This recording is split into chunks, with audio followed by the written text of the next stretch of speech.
ସାଙ୍ଗମାନେ ମୁଁ ତ ଭଲ ଅଛି, ଆଶା କରୁଛି ଆପଣମାନେ ବି ଭଲ ଥିବେ। ଆଜି ମୁଁ ଆପଣମାନଙ୍କୁ ଗୋଟେ ଭେଣ୍ଡି ଦେଖାଇବା ପାଇଁ ଚାହେଁ। ସେ ଏମିତି ସେମିତି ଭେଣ୍ଡି ନୁହଁ, ଆମ୍ବ ପତ୍ରରେ ବନା ହେଇଥିବା ଭେଣ୍ଡି। ତ ଚାଲନ୍ତୁ ଡେରି ନକରି ସେ ଭେଣ୍ଡିଟି ଦେଖିବା। ତ ଏଇଠି ଦେଖନ୍ତୁ ଅଲରେଡ଼ି ବନା ହେଇଛି, ଆଉ ଆମେ ରିସେଣ୍ଟ ବନେଇବା। ଏଠି କିଛି ଆମେ ଆମ୍ବପତ୍ର ନେଇଯାଇଛୁ। ଆମ୍ବପତ୍ରକୁ ଫାଷ୍ଟ ଏମିତି ଛିଡ଼େଇ ଦେବା। ଛିଡ଼େଇ ଦେଲା ପରେ ଗୋଟେ ସାଇଡ଼୍ ପତ୍ର ପୁରା ଆମେ ତାକୁ ପୁରା ଲାଷ୍ଟ ପର୍ଯ୍ୟନ୍ତ ଛିଡ଼େଇବା। ଛିଡ଼େଇ ସାରିଲା ପରେ ତା ଆର ପଟଟାକୁ ସେମିତି ଆମେ ଛିଡ଼େଇବା।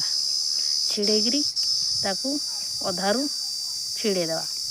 ଛିଡ଼େଇ ସାରିଲା ପରେ ତାକୁ ଗୋଟେ ସାଇଡ଼ରେ ରଖିଦେବା। ରଖି ସାରିଲା ପରେ ଡେଣ୍ଠିଟାକୁ ଏମିତି ମୁଡ଼ିବା।